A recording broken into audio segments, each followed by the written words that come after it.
club d'affaires franco-allemand, c'est une structure associative qui associe les intérêts économiques de la Provence, comme son nom l'indique, mais aussi de l'Allemagne, et qui est une structure très dynamique depuis 20 ans. Alors oui, effectivement, cette association a pour mission de traiter le franco-allemand dans le domaine de l'économie, et puis de faire aussi et surtout en sorte que les entreprises qui veulent s'installer dans la région venant d'Allemagne, ou les entreprises de la région voulant, elles, aller vers l'Allemagne, puissent trouver une mine d'informations qu'elle aura vraisemblablement l'opportunité de trouver ailleurs, mais en raccourçant les circuits, en venant nous voir directement.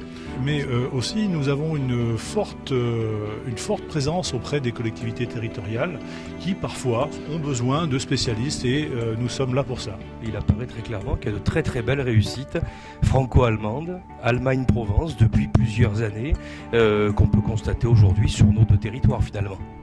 Dont on parlait, c'est qu'on oublie quand même que Eurocopter est le premier employeur privé des Bouches-du-Rhône, et que c'est une entreprise franco-allemande qui emploie plus de 5000 personnes.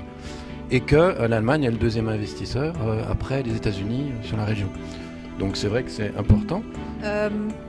Les 20 ans, nous on pensait que c'était effectivement bon d'essayer de fêter ces 20 ans, de réunir aussi du monde. On a nos amis des autres clubs d'affaires franco-allemands qui sont venus, certains, hein, pas tous, parce qu'il y a quand même 18 clubs d'affaires franco-allemands, 9 en France, 9 en Allemagne.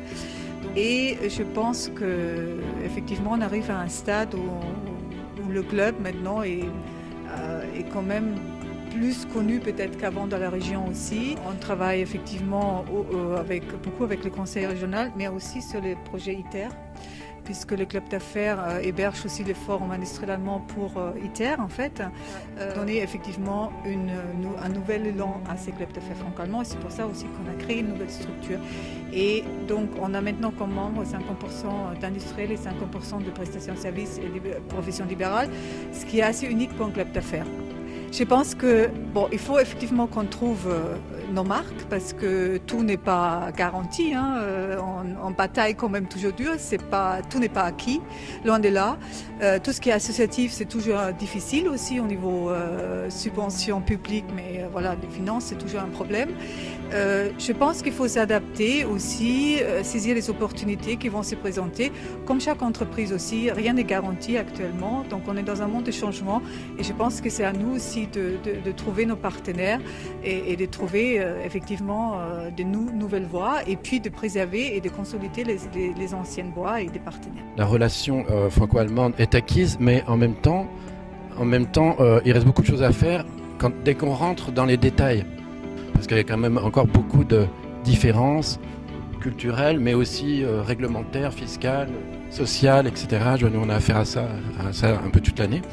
Les clubs, finalement, franco-allemands, sont très jeunes, c'est-à-dire ils ont 20 ans pour le club franco-allemand de Provence. Donc on en est un peu, je pense, au démarrage de ce type d'organisation, qui sont des organisations finalement de terrain, c'est-à-dire ce sont des entrepreneurs, des consultants, des juristes, des différentes personnes qui sont vraiment dans le milieu de l'entreprise. D'autant que l'actualité récente, notamment l'actualité économique récente, notamment avec la crise, et puis le fait que l'économie allemande et l'économie française soient motrices dans la construction de l'Europe, Europe qui est elle aussi naissante, montre ou font révéler les différences fondamentales qu'il y a entre l'Allemagne et la France. Et j'imagine que le public, le téléspectateur, le lecteur de journaux ne doit pas toujours apprécier que l'on montre l'Allemagne en exemple. Pourquoi ? Pourquoi il ne va pas apprécier ? Parce qu'il y a déjà l'histoire qui parle, malheureusement, mais il y a aussi le fait que ces différences-là, on n'en parle pas suffisamment et on ne les explique pas suffisamment. Et l'avenir des clubs d'affaires est patent, et il est là, et il démarre, ça c'est vrai, parce que nous sommes des intermédiaires, nous sommes des gens qui sommes au contact du terrain et capables d'interpréter ces différences justement qu'il y a entre l'organisation économique française et l'allemande. La France fonctionne suivant un État centraliste. La centralisation, c'est l'organisation principale de la France. On ne sait pas faire autrement. L'Allemagne, complètement à l'inverse, et là c'est historique, est décentralisée, complètement décentralisée. Autant pour la culture que pour l'économie.